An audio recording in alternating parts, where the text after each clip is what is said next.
Ja mēs turpinām nedaudz arī par tādām konkrētākām detaļām, kā mēs varam ikdienā savākt savu ķermeni, jo ķermenis ietekmē arī jūsu emocijas, gribētu jums padalīties ar pāris pārliecības žestiem.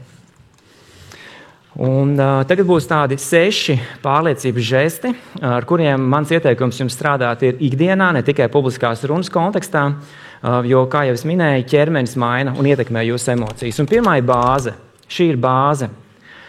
Bāze nozīmē to, ka mēs esam tādā pusaktīvajā teritorijā pretī saules pinumam, un mēs tādā veidā radam sajūtu savai auditorijai, ka mēs esam gatavi komunicēt, mēs esam atvērti, mēs esam pieejami. Kas ir ļoti svarīgi? Kas ir kopīgs šīm 4 bildēm? Varat skaļi tagad saukt no zāles. Rokas mēs redzam, arī žaketes visiem ir. Īkšķi, pareizi, īkšķi. Un kādā pozīcijā ir īkšķi? Īkšķi ir redzami. Īkšķis ir no pirkstu valodas vārnīcas. Īkšķis ir jūsu stāja. Un tas man arī pašam bija nesens tikai atklājums, un diezgan daudz arī tādi zinātniskie pētījumi ir veikti par to, ka pēc būtības jūsu žestu valodā īkšķim jābūt redzamam. Kur Matthew McConaughey's aktieris ir ļoti, ļoti atvērts, bet tajā pat laikā viņš ir šajā te bāzes pozīcijā, savāktajā centrālajā pozīcijā. Un, ja mums ir tajā pat laikā ir īkšķi, tā kā ir krustiņā savilkta, mēs redzam sajūtu, ka mēs mēģinām savākties, mēs neesam līdz galam droši. Bet ko tas nozīmē priekš skatītāju, priekš jūsu klausītāju? Saturs nav labs, saturs nav drošs, saturs nav pārliecināts. Tad, ja jūs kaut ko gribat pārdot, tas nozīmē, ka jūs šādi te rīkosieties un būsiet upuri žestos, kaut kas nav ar to produktu kārtībā. Tā ir tā sajūta, kā mēs pārraidam mūsu ķermeņa valodu uz attiecīgo saturu. Otrais no pārliecības žestiem – atvērties pārni. Šis ir ļoti svarīgs arī aktieru meistarības žests, bet es arī jums, kā dārgajiem, tuvajiem introvertiem, tāpat kā es aicinu šo te ieviest savā ikdienā. Mēs redzam, piemēram, ka katrā no tām bildēm tomēr ir nedaudz savādākā attieksmē šie te atvērties pārni tiek izmantoti. Ēmija Kadī, kas arī ir ķermeņa valodas viena no zinātniecēm, viņa it kā rāda paraugu demonstrējumu. Ja mēs varam redzēt, ka tas it kā ir tāds piemineklis, kā viņa rāda sevi. Ilons Masks izskatās, ka viņš ir tikko uznācis uz skatuves un visus sveicina. Tad viņi attaisno dažādās situācijās šo te atvērto žestu klātbūtni. Ja jūs sāksiet savās lekcijās vai pārunās, teikt, es biju pie Mēkšana lekcijā, viņš teica, jātur tās rokas, tā kā ņemat pa labu. Ja? Tad būs jocīgi. Būs jocīgi, ja? Jo neiet kopā bilde ar saturu. Un tas arī tas iemesls, kāpēc mēs pieķeram cilvēkus melos. Neiet kopā, ja? Neiet kopā kaut kas, ko viņi dara ar to saturu, ko viņi saka. Jābūt visam ir adekvātam un attaisnotam. Žestu valoda nav plātīšanās, aizmirstam to, tie ir 80. 70. gadi. Žesti ir komunikācijas instruments, kas padarīs jūsu saturu daudz saprotamāku. Tā ir obligātā sastāvdaļa labai komunikācijai. Ja man aktieris mēģinājumos rokas aiz muguras, tu neesi profs, tu neesi iemācījies, ka tev ir jāstrādā ar savām rokām. Aktierim kabatās, rokas kabatās, viss čau, ārā no mēģinājuma zāles. Ja? Ir jādarbojās ar rokām. Tas ir otrais. Spēka žesti. Baraks Obama arī viens no maniem favorītiem tādā komunikācijas tēmā – mērķtiecība. Akalīkšķis ir redzams. Ja? Dūris ir, ziniet, vispār par dūrēm runājot kā žestu valodas. Tas vispār tāds Hitlera jājam zirdziņš bija tās ātrums pačukstēši. Viņš tur spoguļu priekšā mēģināja to krītošo dūras variantu visu laiku. Bet mums tas nav jādara, mēs pēc laika Hitlera nemācīsimies žestu valodu, bet katrā ziņā mums vajag spēku. Un tas spēks, kas iedvesmo arī mūsu un visus pārējos. Ja? Un tā nav jau sajūta, ka Makrons kādam draud, vai ne? Viņš mēģina parādīt, ka mēs esam stipri. Tā kā tie spēka žesti. Šis ir ļoti foršs, šis ir ļoti ekspresīvs. Ja? Es viņu saucu par domburiņu. Un tas iemesls ir, ka Jānis Domburs savās pārraidēs vienmēr šo te hipnotizē savu auditoriju, savas klases. Ja? Esat pamanījuši, ja? Jā, viņam vienmēr ir šis te. Tur ir ļoti skaidra motivācija, kāpēc viņš to dara, jo viņš spēlē varas spēles savās studijās. Viņam ļoti svarīgi norādīt, kurš ir galvenais, kurš kontrolē, un hipnotiskais žests tieši to arī norāda. Es spēlēju varas spēles, es dominēju. Man ļoti svarīgi ir parādīt jums, kurš te svarīgākais. Lielākām auditorijām šis ir ļoti forši. Es, piemēram, runāju ar jūsu flangu, un es mēģinu noturēt arī otru flangu ar roku, ja kaut kādā ziņā. Bet šis hipnotiskais žests, viņš pēc būtības ir, viņš tā kā savelk enerģiju. Ja? Pamēģiniet tagad uztaisīt to hipnotisko visi. Tikai netaisiet man tīģerīšus, lūdzu. Jau ir tīģerīši, jau redz jau. Tas ir klasika. Nē, tas ir cits teātris. Tas ir leļu teātris. Nē. Tā problēma ir tāda, kāpēc sanāk tīģerīši? Tāpēc, ka mentāli nav īstais tas fokus. Jums žests sākās ar jūsu fokusu. Ko jūs gribat izdarīt? Kodzu? Kas ir tīģerīši? Tīģerīši leļu teātrim.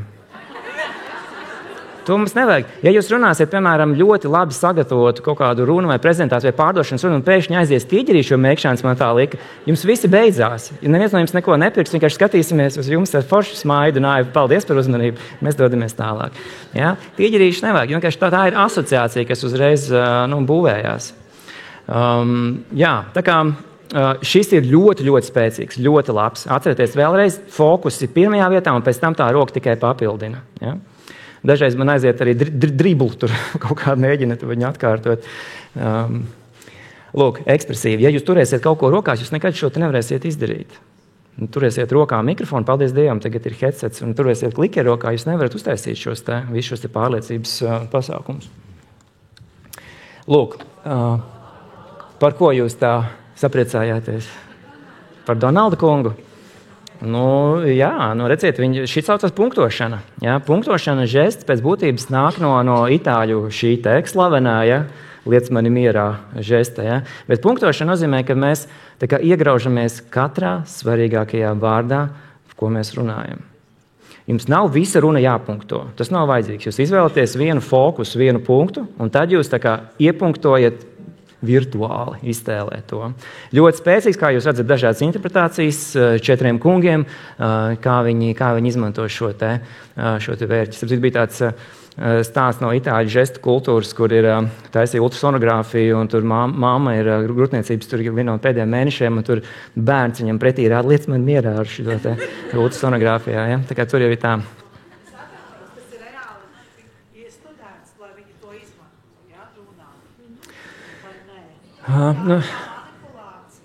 Manipulācija ir viss, arī es pašlaik manipulēju ar jums, arī režija ir manipulācija, viss ir manipulācija. Jautājums ir, vai mēs transformējamies šīs manipulācijas rezultātē, vai mēs netransformējamies. Tā ir visa būtība. Tas, ko es jums pašlaik dalos, tie ir mehānismi ar loģiskiem principiem. Jautājums ir, kā jūs viņus integrēsiet un īstenosiet. Iestudējums teātrī ir tādā ziņā 100% iestudējums. Tas, ko šie te kungi dara, viņi ir apguvuši vai kaut kādos, varbūt arī pat kursos, bet viņiem ir tik liela prakse. Viņi praktizē, viņi saprot, ka viņiem ir jāmaina pielāgošanās mehānismi, tāpēc arī viņi kļūst daudzveidīgāki. Bet runājot par ķermeņa valodu, tā ir tāda pati valoda kā verbālā valoda. Un ja jums ir vājš vārdu krājums ķermeņa valodā, tas nozīmē, ka jūs vienkārši atkārtosiet bieži vienu to pašu lietu. Un dažreiz mēs runājam šādi visu laiku. 20 minūtes ir viens vārds ķermeņa valodā. Skaldi, visu laiku ir tagad skaldu. Ja? Un tas ir grūti uztvert. Tas nozīmē, ka vajadzētu tomēr pamācīties vai uztrenēt kaut kādu daudzveidību savā žestu repertuārā. Šī ir klasika. Tas nozīmē to, ka mēs neesam vēl pabeiguši formulēt kaut kādu domu, bet mēs viņu turam tādā tā kā iluzorā bumbā. Un skatītājiem ir sajūta, ka tu līdz sekos risinājums, un mēs dodam jums tādu handikapu, lai jūs pabeidzat to savu domu. Arī, ja varbūt jūs tur piņķerēties un ķeraties. Šī ir absolūti klasika komunikācijā.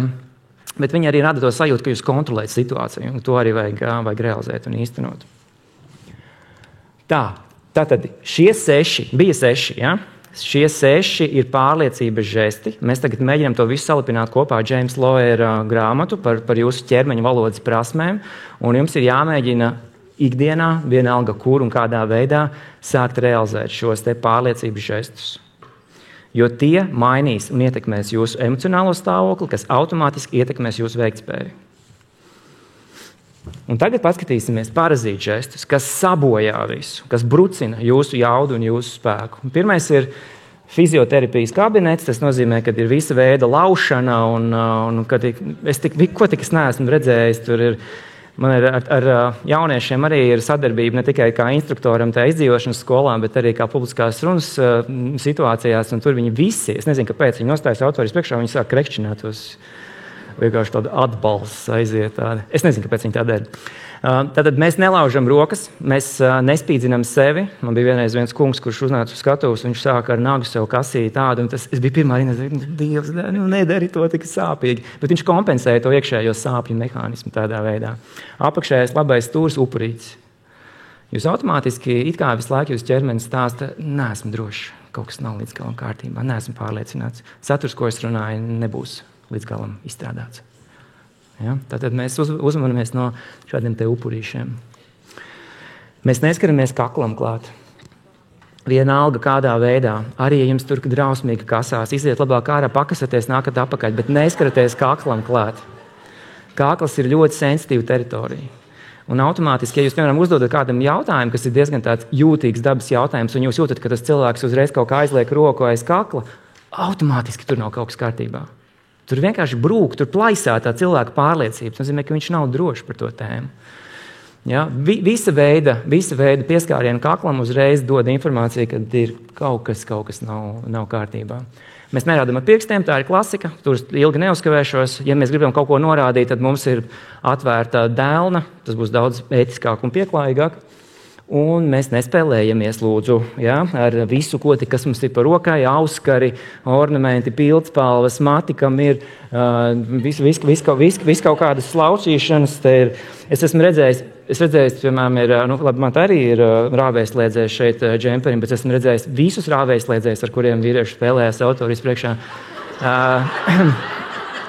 Ir kāklasaits, piekārtošanas. Jūs nevarat iedomāties vienkārši. Un tā informācija pēc būtības, kas nāk, ir, mēs te tā jautri dzīvojamies. Ja? Un jums iedomāties, ir nopietna tēma, jums ir kaut kas jāpārliecina, jums ir investīciju runa kaut kāda, un jūs te tā paralēli visu laiku draiskojaties un koķetējat ar savu klausītāju. Jūs brucinat jaudu, jūs brucinat vienkārši savu spēku. Es nezinu, kāpēc kungi parasti mīņājās pa skatu, viņi tā kā lēnējā valsī tur kaut ko mēģina atkārtot, droši vien, neapzinās, nezinu, kāpēc. Dāmām savukārt ļoti izplatīti ir kājas iksiņā. Un tur es īsti nevaru tā kā to saprast, bet iespējams, ka tā sajūta ir, es it kā gribu padarīt vieglāku savu eksistenci uz tās ļoti volatīlās skatuves, un tāpēc ir tās kājas iksā. Bet tas ir nestabili. Jūs radat uzreiz nestabilitāti, kas asociējās ar jūsu saturu, par ko jūs runājat, un ar jūsu personību arī. Lūk, tā kā spēlēšanās. Un nebāžam neko mutē, lūdzu. Jā, mēs pievēršam uzmanību mutes aparātam, tas vispār nav vajadzīgs. Liekas it kā, ka ļoti filozofisks tas tēls un tāds gudrs domātājs, bet jūs pievēršat lieki uzmanību savam mutes aparātam. Acīs ir jāskatās. Acis ir jūsu kontaktlīgs. Tas ir tas galvenais pieslēguma avots. Un klasika. Tas ir tik vienkārši. Ierakstiet Googlā prezidentu, kuri kasās. Es tikai 3 jums gribēju parādīt. Tur ir ļoti, ļoti daudz. Un tā ir tā sajūta, ka cilvēki it kā nonāk autorijas priekšā, lai pakasītos. Jā, nezinu, kā jums liekas, kāpēc tas tā notiek? Kas tad?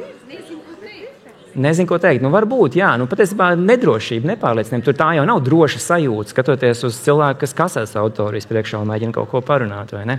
Labi, bet tā ir realitāte, tas ir fakts. Šī ir klasika. Šis ir ļoti, ļoti bieži. Es redzēju visas vietas, kas tiek sakasītas savās nodarbībās un neticēsiet. Neteikšu, nerādīšu pat, jā. Lūk, tāda ir tā pasaule. Varbūt jums kādam ir jautājumi? Jā. Ļoti bieži viņi iznāk priekšā un prezentēt, un viņi satraukušies, un es dodu pildspalvu, saka, šī ir brīnuma pildspalva, vienkārši paturi viņu, bet jūs tā ieminējāties, ka nevajag dot tomēr turēt, bet kā tad ir labāk? Jā, es atņemu pildspalvas tieši tā. Viņi vienkārši, viņiem aiziet, brīnuma pildspalva un viss. Tur jāskatās ļoti, ļoti uzmanīgi. Tā ir, dzirdējāt jautājumu aizmugurē?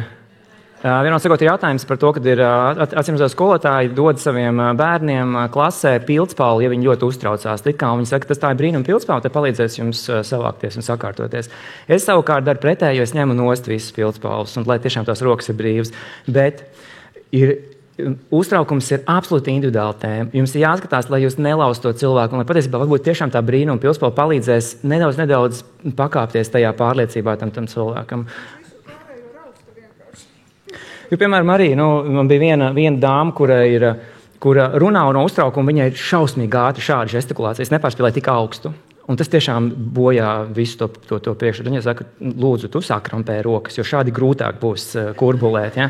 Un tas bija tas režisoriskais uzdevums, redzot tā attiecīgo to bildi, lai palīdzētu cilvēkam nedaudz savākties. Man būtu jāredz, kāda būtu konkrēti tā situācija jūsu gadījumā, bet visticamāk jūs jau jutāt, kas būtu tas, kas varētu palīdzēt tam cilvēkam.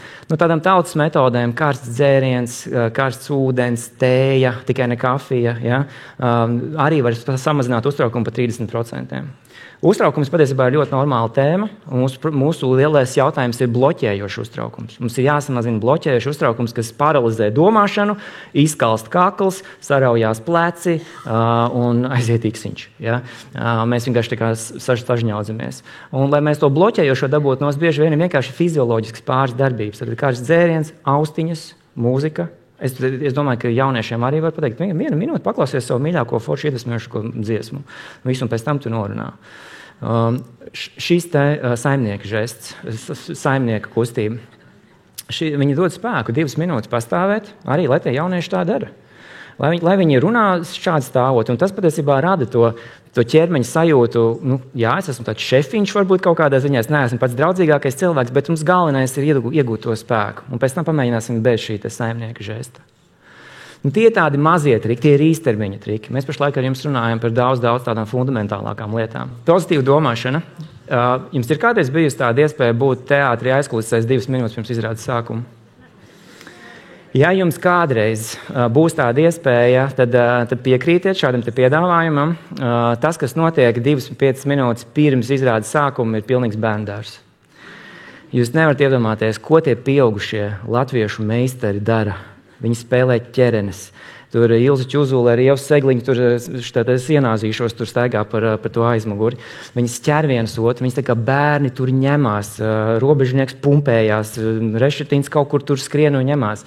Vienot sakot, ja tas mehānisms, ko viņi dara, viņi mēģina tādā veidā pārveidot, jeb transformēt šo te bloķējošo uztraukumu pozitīvu adrenalīnā. Viņi meklē to iespēju, kā iegūt to pozitivitāti, jo pozitivitāte ir tas galvenais medikaments pret uztraukumu. Ja to iespējams izdarīt, aktieriem ir brīnišķīga iespēja. Neviens jau tur nav no skatītājiem aizkulisēs. Viņi var atļauties to darīt. Un tad, kad varās vaļā aizskari, viņi zina ļoti precīzi minūtē, kad tas aizskars nāks vaļā. Viņi ir tajā priekpilnajā, pozitīvajā stāvoklī. Viņi ir es to aizskaru vaļā, es gribu dalīties ar savām emocijām. Tas ir tas, uz ko mēs visi ejam, profesionālā teātrī. Tas ir tieši tas galvenais mehānisms. Sportā būs nedaudz savādāk. Viņiem tā saucamā game days, viņi zina, ka 7 man ir iemetiens vai sākās spēle, viņiem ir rituāls, kas ir visu dienu garumā viņi veids, lai viņi būtu tajā īstajā fokusā, īstajā domāšanas veidā. Un tā pozitīvā domāšana ir arī jūsu profesionāla atbildība. Kā jūs radīsiet sevi prieku, vai tā tiešām ir tā mūzika, vai tā ir pastaiga vienalga, bet tā ir profesionāla nodarbošanās, radīt sev pozitivitāti. Jo jūsu psihoemocionālais aparāts ir jūsu instruments. Ja? Lūk, šeit ir pāris tādas negatīvās frāzes, kas bieži vien notiek cilvēkiem galvā. Tad, kad mēs esam tādās augsta līmeņa atbildības situācijās, viss noies greizi, visu vai neko, visi uz mani skatīsies. Un mans ieteikums ir pārtulkot to. Mēs atkal atgriežamies pie domāšanas higiēnas. Un tas tulkojums ir šāds. Es zinu, par ko es runāju. Nākošais būs. Es tikšu galā ar visām problēmām. Man ir tiesības arī kaut ko nezināt. Es darīšu visu, kas manos spēkos. Domāšanas higiēna. Ko mēs domājam, tas mēs esam, kur mēs fokusējamies, tas mēs esam. Šī lieliska grāmata, šī ir otrā grāmata, ko es šodien jums gribētu ieteikt, viņa arī savā ziņā ir diezgan jautra, jo atteikuma terapija pēc būtības ir tāda 30 uzdevumu sērija, ļoti amizanta uzdevuma sērija, kurus izpildot jūsu galvenais mērķis ir sasniegt tad atteikumu. Un tā galvenā doma, kad mēs tādā veidā pieradinam sevi, savu emocionālo aparātu, dzirdēt atteikumus, kas bieži vien mums ikdienā liekas, ak, Dievs, nē, tas ir pārāk traki, ja? Tas uzreiz ir noraidījums manai personībai, manai identitātei. Jūs varat iet arī YouTube'ā, paskatīties pāris video materiālus, arī uzrakstot rejection proof, vai arī uzrakstot arī šo te autoru, kas ir ķīnietis, Jiang vai Jia Jiang izrunājās. Un jūs redzēsiet, piemēram, tur viens no tādiem uzdevumiem ir jāaiziet pie policista kungu uz ielas un jāizņemās no viņa $100. Viņš cerams, ka teiks nē. Ja nesaka nē, tad laižaties. jums ir jāiegūst ir nē. Otrs uzdevums bija aiziet teiksim, vienā kafejnīcā, kur viņi tos donutus taisa. Un viņi saka, man varētu uztaisīt lūdzu donutus olimpiskajā riņķa formā. Un tad ir mēģis iegūt nē. Bet vienā kafejnīcā teica, nu labi, mēs pamēģināsim. Tad okay, viņi pamēģināja, tiešām dabūjāt olimpiskos riņķus, bet jūs neizpildījāt uzdevumu, nedabūjāt to nē. Vēl viens uzdevums bija jāaiziet pie privātmājas, jāpiezvan pie durvīm un jāpaprasa, vai es varu jūs dārziņā iestādīt puķīti. Tur kungs tāds, kā atvēra bārdēns, viņš saka, kādā sakarā nē. Un tad tas puisis saka, bet tad uzdev pretjautājumu, kāpēc nē? Un tas saimnieks apjuka, viņš tā kā, nu jā, labi, man suns izraks visticamāk, ka nav droša vieta manā dārzā, bet tur 2 mājas tālāk dzīvo viena florista, viņai ļoti, ļoti patiks.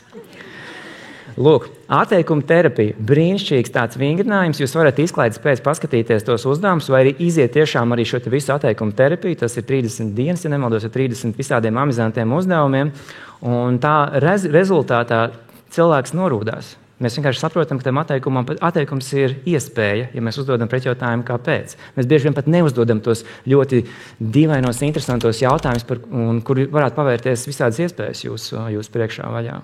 Un šī ir arī tāda lieliska terapijas forma. Ātri iziesim cauri, vienkārši kā pareizi gatavoties, un tas iespējams būs ļoti noderīgi arī priekš jūsu skolniekiem skolās, varbūt arī priekš jums pašiem, jo, kā jau es teicu, 4 stundas mēs gatavojam vienu minūti, ideālā variantā. Un tas pareizais gatavošanās modelis parasti ir rakstīt, vispār komunikācijas 3 stūris, kā attīstīt komunikāciju, ja, pēc Jordan Petersona ieteikumiem. Lasām, rakstam, runājam. Lasam, rakstam, runājam. Lasam, rakstam, runājam. Un mēs atkārtojam to 3 stūri visu laiku nemitīgi. Lasīšana mums dod vajadzīgo tieši informāciju, vajadzīgo saturu, kur pēc tam rakstot, mēs viņu tā kā pamainam un izmainam pa savam. Mēs viņu rakstot, mēs viņu daudz dziļāk uztveram. Un tad, kad mēs runājam, tad mēs esam jau to vielu tā kā apguvuši. Un šis ir tas komunikācijas 3 stūris, kas ļoti labi darbojās. Tad mēs vienmēr sākam ar lasīšanu, informācijas iegūšanu.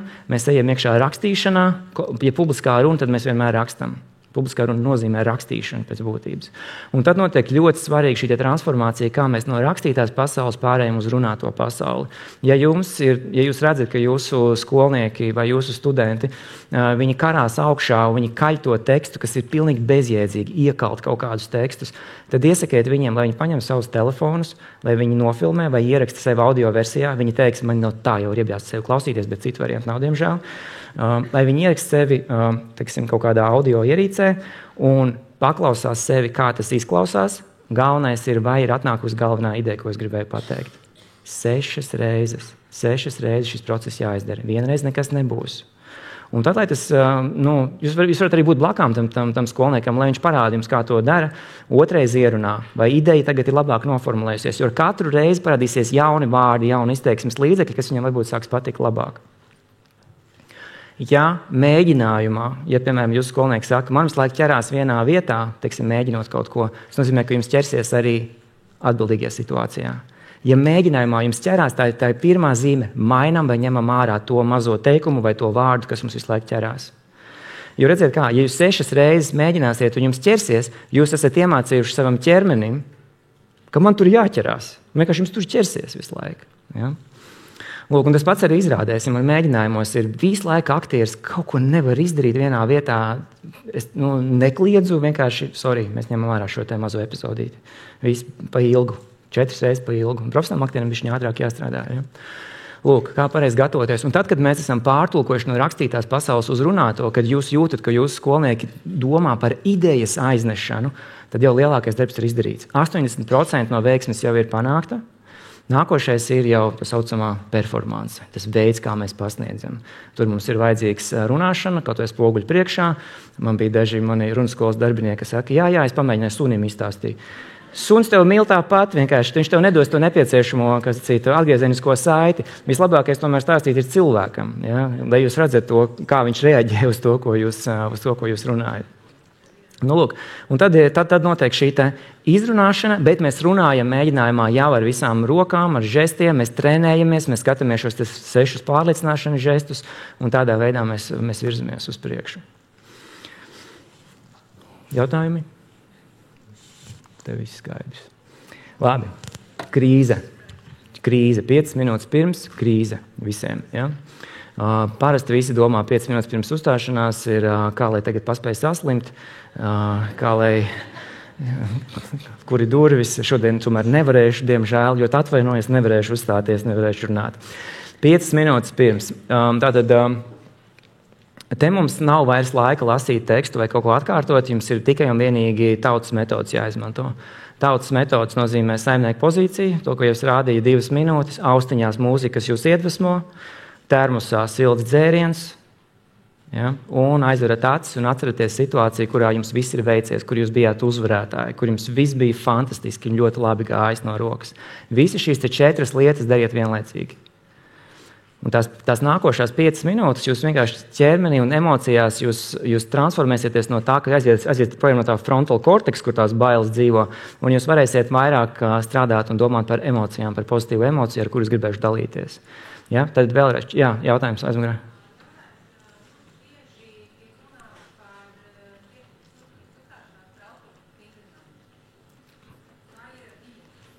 Labi, ar viņiem viss ir.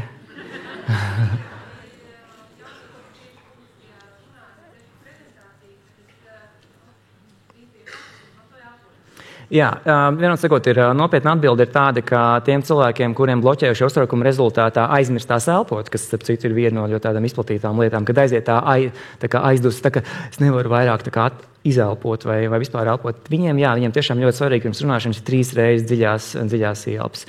Apskābekļot smadzenes ir svarīgi, bet tikpat svarīgi arī hidrēt jūsu ķermeņa aparātu. Ja mēs runājam par balssaitēm, tad, ja jums ir liela atbildīga runāšana, jums ir jādzer 12 stundas pirms runāšanas. Tāpēc, ka tikmēr, lai ūdens nonāk līdz balssaitēm, ir vajadzīgs 12 stundas pat vairāk. Pilnīgi nav. Tagad, kad es padzeros to ūdeni, viņš visu aiziet lejā, tur nekas balssaitēm nekāda jēga no tā nav. Ja jums ir ļoti liels lodzes balssaitēm, mēs nonāksim līdz balsītulītās, līdz balss tēmai, jums ir jāstrādā ar muskuļiem. Balss ir muskuļi. Tie ir balss vingrinājumi. Un balss vingrinājumi, viena no labākajiem vingrinājumiem ir burbuļpūšana.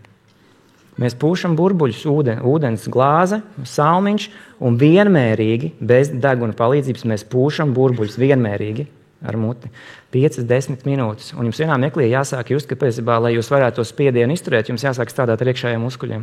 Un tajā mirklī jūs strādājat ar elpošanas muskuļiem. Tas ir tas, kas nostabilizēs jūsu balsi. Tas ir tas mehānisms, kas padarīs jūsu balsi stabilākas, izturīgākas. Viss ir saistīts ar muskuļiem. Balss ir muskuļi. Lūk, 5 minūtes pirms. Un tagad mums ir par tēlu iet runa. Katram no jums ir savs tēls. Es gribētu parādīt vienu video. Vai varētu operatoru kungs pastīsimies vienu video materiālu? Seno tālo laiku, gan mājās un pavardos, gan krāsmatās, kas bija palikušas pēc kariem, mēra, bada laikiem, ļaudis kopa un sargāja pavārda uguntiņu. Un ap pavārda uguntiņu pulcējās ģimene, saime. Tur tika kopta valoda, tradīcijas, parašas, ticējumi. Tur kultūras uguntiņa, tur valodas uguntiņa tika nodota tālāk. Lūk, kāpēc jums rādu šo te video materiālu? Bieži vien, kad mēs ar aktieriem strādājam, vai arī neaktieriem, mēs nevaram uzķert un noķert to sajūtu, kas ir pārliecība, kas ir jauda un kas ir spēks. Piemēram, mēs ar Ilzi Čuzulu Krastiņu ļoti daudz strādājam, mēs vispār esam kursbiedri, un viņa saka, nevar, es nesaprotu tev, parādi man kaut ko. Un man atliek viņai parādīt kaut vai YouTube'ā 5 sekundes ar kaut kādu tēlu, kaut kādu cilvēku, un viss ir labi, tūlīt būs. Un viņi iekšēji uzreiz paņem to. Viens no mehānismiem, kā iegūt pārliecību, ir skatīties un censties atdarināt jaudu. Tāpēc es jums rādu Vairvīķu Freibergu. Manuprāt, šī te Rīga 800 laikā izskanējusi runa ir mūsu Mārtiņa Lutera Kinga Man ir sapnis alternatīva latviešiem. Mums nav nekas stiprāks publiskajā runā. Tā ir identitāti veidojoša un paceļoša runa. Protams, kad ir šādas te situācijas, kur viņa kodē mūs, mēs esam gudra tauta. Mēs esam stipra tauta. Šie tie kodi, kā viņa tieši tādā pašā veidā, kā Mārtiņš Luters Kings kodēja amerikāņu sabiedrību. Savā laikā. Man ir sapnis. Tas ir vēl viens no tādiem komunikācijas kodiem, kas ietekmē ļoti, ļoti lielas masas. Šī ir mūsu svarīgākā uzstāšanās latviešiem, manuprāt, tas ir subjektīvi. Un mēs bieži vien runas skolā izmantojam šo materiālu, lai pieslēgtos tai enerģijai, kas bija Vairēviķei Freibergai. Un jūs arī varat pieslēgties, un jūs varat nevis kopēt Vairēviķu Freibergu, bet mēģināt ieiet iekšā tajā episkajā, spēcīgajā pārliecībā. Un to cilvēki neviens neteiks, ak, Dievs, tu kā Vaira tagad runā. Nē, tā nebūs. Jūs vienkārši būsiet jaudīgāk, spēcīgāk, jūs gribēsiet iztaisnot savu muguru, jūs gribēsiet runāt lēnāk, jaudīgāk, stabilāk.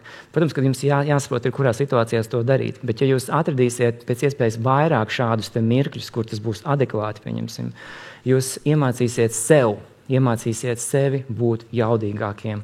Un tas ir vēl viens tāds aktieru meistarības triks, ar kurus gribēju jums šodien padalīties. YouTube'ā ir pilna runa.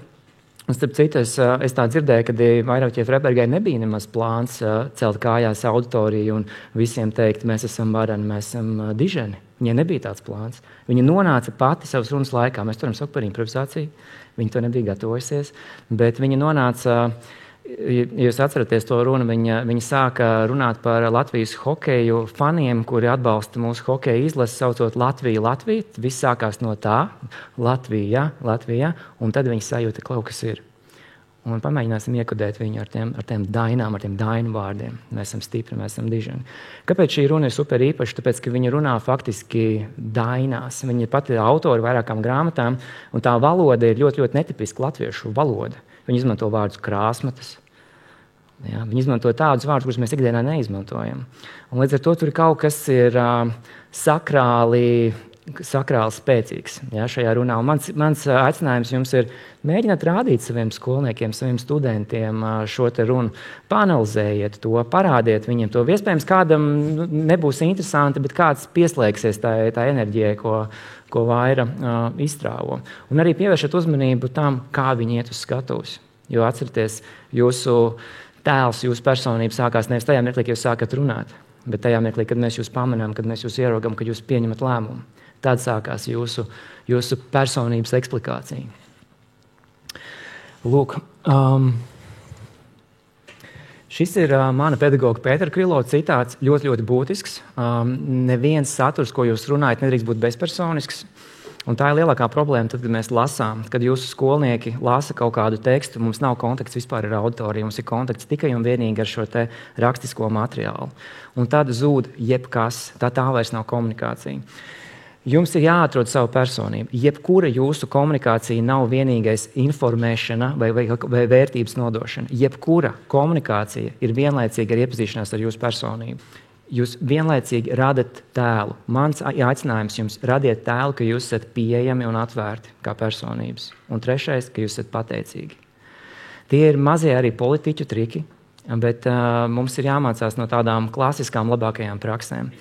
Katrā jūsu komunikācijā ikdienā šodien, absolūties, tagad būs jums pusdienas pārtraukums un visāds pasākums pēc 13 minūtēm, atrodat veidu, kā jūs pateiksiet 4 reizes paldies. Paldies! Viens ček ir jau, ja? Bet jums esat radoši. Baraks Obama bija liels meistars uz paldies teikšanu. Viņš teica paldies vārnām. Viņš atrada iespēju pateikt, protams, arī sievai, dievam, partijai, šoferim, jebkam, gaisa kondicionērim par to, ka šodien mums tiešām patīkami ir ko elpot. Esat radoši tajā. Vienkārši kosmosam jādzird, ka jūs sakat paldies. Tas ir viss. Tā saucās komunikācijas ētika. Ja? Tas, lai kļūst par jūsu ieradumu. Otrā lieta mēģināt būvēt savu tēlu kā tādu ļoti sirsnīgu tēlu, jebkurā komunikācijā. Mēģināt atrast iespēju, kur jūs varat, piemēram, kas ir dāvana? Komunikācijā dāvana, tas nozīmē ieteikums. Ja? Labs ieteikums nozīmē, ka jūs nevarat vienkārši pateikt, klau, šeit ir foršas grāmatas. Nē, jums ir jāpasaka, ka tā ir jūsu mīļākā grāmata, ka tā ir grāmata, kur jūs meklējat ilgi, dikti, pacietīgi. Jums ir jāuzbūvē tā vērtība, un tikai tā kļūst par dāvanu jūsu auditorijai. Dāvināšana ir numur 2. Mēģināt kaut ko uzdāvināt. 3. Novērtējiet savu sarunu partneri, novērtējiet. Vienmēr atrodiet pēc Dēla Karnegija grāmatas pamatprincipiem, atrodiet, kas tam otram cilvēkam ir svarīgākais un pasakat, man tiešām ļoti patīk, ko tikko izdarīju.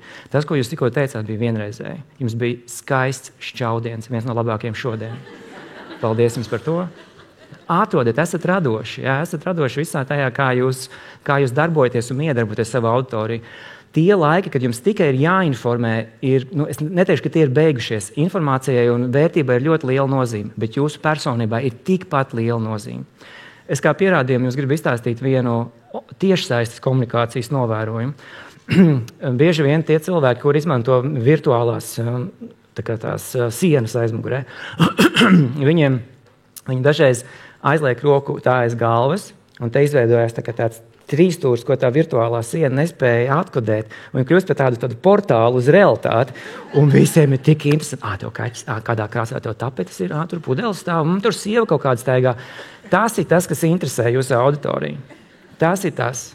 Vienalga, cik gudras, lai nebūtu tās jūsu runas un cik vērtīgas nebūtu, neaizmirstiet arī savu personību. Nestāstiet par kaķiem, bet esiet pateicīgi, esat sirsnīgi, novērtējiet Dēls Karnegij, novērtējiet savu klausītāju vienmēr, un jūs būvēsiet savu personību tādā veidā. Tā nav izpatikšana. Tā ir komunikācijas ētika. Jā.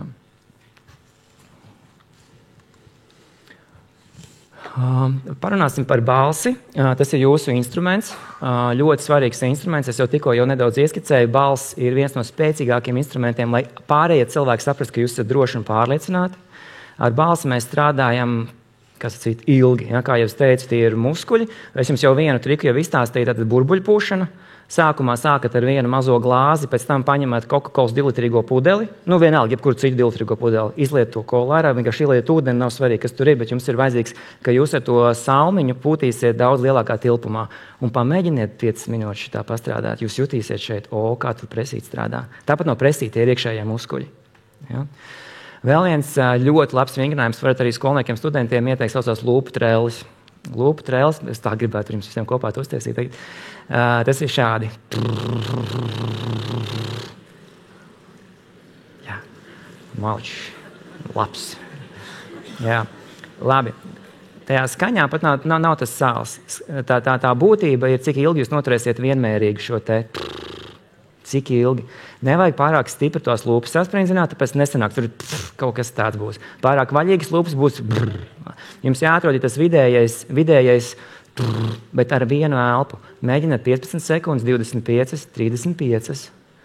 Ja? Tā ir normāla forša koru balsu attīstīšanas padarīšanas tehnika. Zana Šmita no Mūzikas akadēmijas tieši šo iesaka kā vislabāko instrumentu, lai mēs varētu trenēt tieši to elpošanas mehānismu. Balss ir elpošana. Un balss ir muskuļi.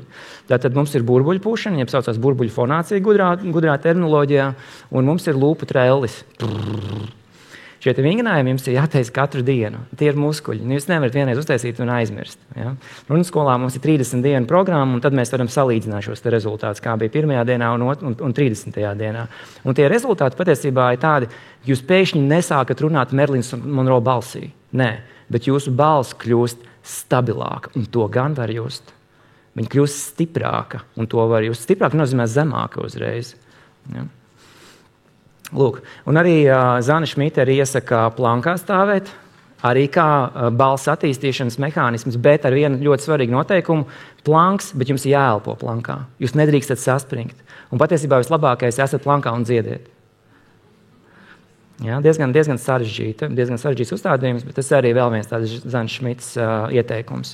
Un, protams, kad lai atvērtu balsi, tā ir emocionāla pasaule. Mēs tik daudz ar jums runājam par emocijām, tas viss ir ļoti, ļoti saistīts. Ja cilvēks ir sadrūmis, nokritizējis pats sevi, tur īstenībā nekas nevērsies vaļā. Jums jābūt ir priekpilniem un jābūt ir tajā foršajā, eiforiskajā stāvoklī. Tā kā ar balsi varat izdarīt brīnums, jūs varat satikties ar savu brīnišķīgo draugu, kas jūs pavada katru dienu, pilnīgi pa jaunam. Jums ir jāapzinās tas, kā jūs skanat, un patiesībā jūs varēsiet arī pieredināt sevi ierakstos un iemīlēt kaut kādā ziņā sevi no jauna, jo balss ir pats intīmākais orgāns, un tas ir publisks, iedomājieties, kāda sakritība. Un tad, kad mēs esam auditorijas priekšā, mans viens no citām pedagoģiem, Āna Ešverteņa, saka, ka lēmumu pieņemšanas mirklis mēs visus tiltus, kas mums ir aiz muguras, mēs nodedzinām. Šeit ir jūsu galvenā vieta, šeit ir jums jānorunā, jūs nedrīkstat padoties, jums jābūt stipriem un spēcīgiem, pēc tam tu vari noiet no skatuves, noģībt, nobeigties, mums pilnīgi neinteresē. Šeit tev ir jāizdzīvo un jābūt ir jaudīgam. Te notiek viss tā lieta, uz ko tu fokusējies. Es uzskatu tādu publisko runu kā spēcīgāko pašizaugsmes instrumentu, jo tajā mirklī, ka jūs redzat, ka tas materiāls, ar kuru jūs esat dzīvojuši un strādājuši gadiem ilgi, tiešām rezonē ar auditoriju, tas dod runātājiem milzīgu spēku. Un tāpēc arī es jums aicinu būt uz skatuves un iedvesmot arī savus skolniekus un studentus nākt uz skatuves. Bet esat saudzīgi, tā ir ļoti sensitīva teritorija, tā ir grūta teritorija. Sākat viņiem ar 10 sekundžu uzdevumiem, varbūt arī neliekat viņiem uzreiz nākt šeit. Bija Maltuvas vidusskolā arī tādi 3.11. klases sēdēja auditorijā, un katram cilvēkam, katram 11 klasniekam bija jānāk priekšā un jārunā, bija diezgan grūti. Tas mans triks bija tāds, ka es uzdevu jautājumu 11. klasēm, pasliet lūdzu rokas, kuram no jums ir mašīna. Es necerēju, ka kāds atbildēs, kad ir mašīna. Pēdējā rindā 2 džekiem izrādās bija. Viņi tās rokas bija pacēluši, labi, es turpinu tagad runāt, un es nesapratu, kāpēc viņi nelaiž lejā tās rokas.